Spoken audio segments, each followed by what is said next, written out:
Tribulation, Sub Rosa in Æternum, album review. Let's chat about it. Hey friends, what's going on? John here from What's Spinning here tonight to chat about this latest album from Swedish heavy metal band Tribulation. They've been at it for a few years now, and since their arrival on the metal scene, they've really scratched a lot of itches of mine, and this goes back to their debut, The Horror. Between that and The Formulas of Death, I thought that it was pretty cool what the band was doing around that time. On one hand, the overt campiness of the group and their, callbacks to classic horror mythos made me smile on the inside. But my issues with these early releases from the band mostly came down to the fact that A, I didn't think the production was very good, and B, the band just seemed to be hopping from subgenre to subgenre. Not that that can't be exciting, but it seemed to be a little cluttered at times. But with the Children of the Night album, I went from casually digging their sound to being obsessed with it overnight. They turned up the campiness to 11 without really letting any of that heaviness go, and that's something to me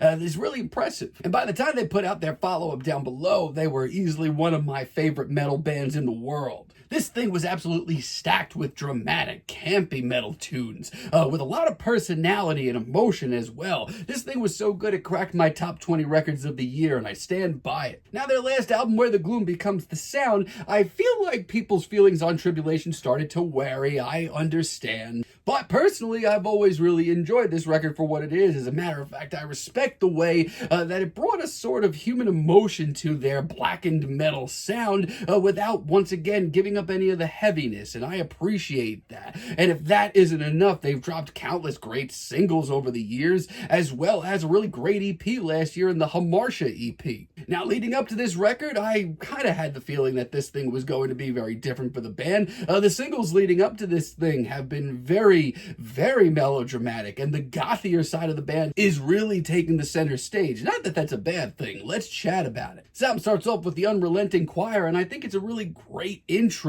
mostly because it does set the stage for this record in a really great way. Tribulation have always been a band that respects atmosphere, and for that I respect them. And yeah, it's not the most soaring or epic intro to this album, but it sets the tone magnificently. I love the thick veil of mystery to this tune that's only multiplied when these guitars come in. Now, let's address the elephant in the room, and that is lead singer and bassist Johan Andersson's vocals on this cut, and this entire record for that matter. For the moment, it is not as blackened, it is not as gritty, it is very melodramatic, but I'm kind of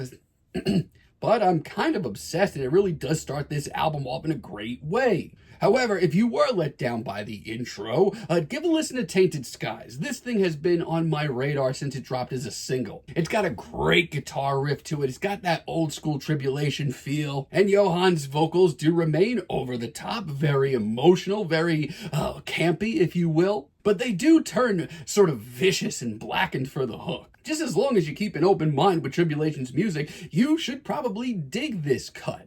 Because Tribulation do a great job of turning this track very quickly into a damn anthem. It's pretty killer stuff, and all around just a great sound for them. As a matter of fact, the first half of this record is really consistent. Saturn coming down, this one's been out for a single for a while now. And I know that a lot of people were kind of turned off with this as a single. A lot of people kind of took this as this is, going to be a very different album from Tribulation. But personally, I've enjoyed it since it dropped. I think the guitar riff is really memorable. Plus, we also do get more of those very over-the-top and gloomy vocals from Johan. But this track is different because we get a little bit of that with the blackened, harsher side of their vocals as well. I also just love how that chorus is. Great track. I really do dig Hungry Waters as well. Once again, this is one of the more atmospheric cuts here. It takes its time kind of taking off. And let me tell you, it might just be the most gothic tinged track here. And if that hasn't been your flavor of Tribulation so far, trust me, I get it. But also, I feel like this is the direction that they've been leaning towards for years. And while it might be sacrilegious, I also do really love the backing vocals on this cut. Like, they packaged this up in such an epic, grandiose way that I just can't say no.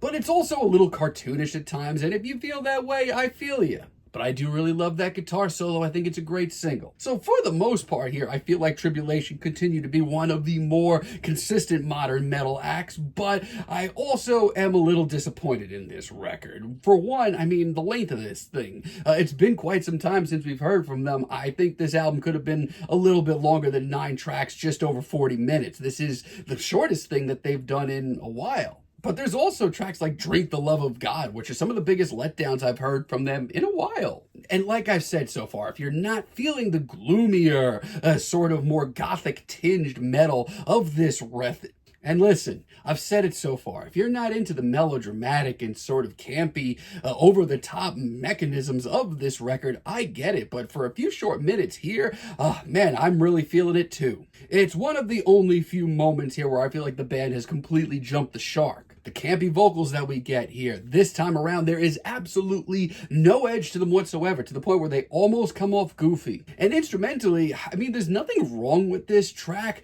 but it just seems like, an afterthought. This sounds like the closest thing to modern black metal wallpaper music. And as it goes on, it just gets sloppier and sloppier. And Reaping Song, I have absolutely no idea which made them bless us with this track. Like, on what planet does this track ever belong on an album like this? At least with Drink the Love of God, that instrumental in the background, sounded like a Tribulation cut. But then I hear this, and what is this melodramatic, overly sappy crap? This 4.5-minute ballad feels like it goes on for 50 years, and for a band that's always been so good at bringing in the human emotion to a blackened style of heavy metal, honestly, this is really disappointing. Yeah, those two are some of the worst tracks I've heard from Tribulation in a really long time. But then we get tracks like Murder in Red later on. This one's a little more progressive sounding. I love the atmosphere, and it almost has like a psychedelic edge to it. And listen, it is not one of the more instantaneous cuts here. First few minutes here, a lot more pensive, a lot more mysterious. And as it grows, it builds some more. We get some ghoulish vocals, some wailing guitars. As long as you're okay with the band trying something new here, you're probably going to dig this. And I really do love Time in the Vivid Aura as well. This is probably the most old school sounding Tribulation cut here. The blackened vocals, the triumphant riff, the epic sounds all around. Yeah, as far as the deep cut goes, look no further. It's simple, but it just shows the band sounding so good. And Poison Pages as a finale, one of the coolest cuts here. I mean, this is the atmosphere that I expect to hear from the band. This is done with so much care and effort, and when this thing takes off, it's classic Tribulation. As a matter of fact, it does a great job of bridging the gap between where they were a few years ago and where they're at now. It's triumphant, it's got a great atmosphere, this whole thing has got a fist in the air epicness to it. It shows the band really pushing themselves, and we get some of the most commanding performances out of them, and I respect that. But man, I do wish this album was just a little bit longer. And those two cuts are some of the worst tracks that I've heard from Tribulation since their early days. But outside of that, if you can get around the fact that they are trying a little something different, and that happens to be a little bit more of a melodramatic and over-the-top style, I think you'll probably dig this, especially if you'll dig where Tribulation has been over the last few years. I mean, they've kind of been teasing towards this sound for a while now, and I still dig it. It's not my favorite thing from them. But still, it's a very solid record from Tribulation. Feeling a decent 7 on this album. But let me know what you all think down below. If you like the video, be sure to give us a like, give us a subscribe, and let me know down below what you would like for me to chat about in the future. And until next time, have a great day, friends.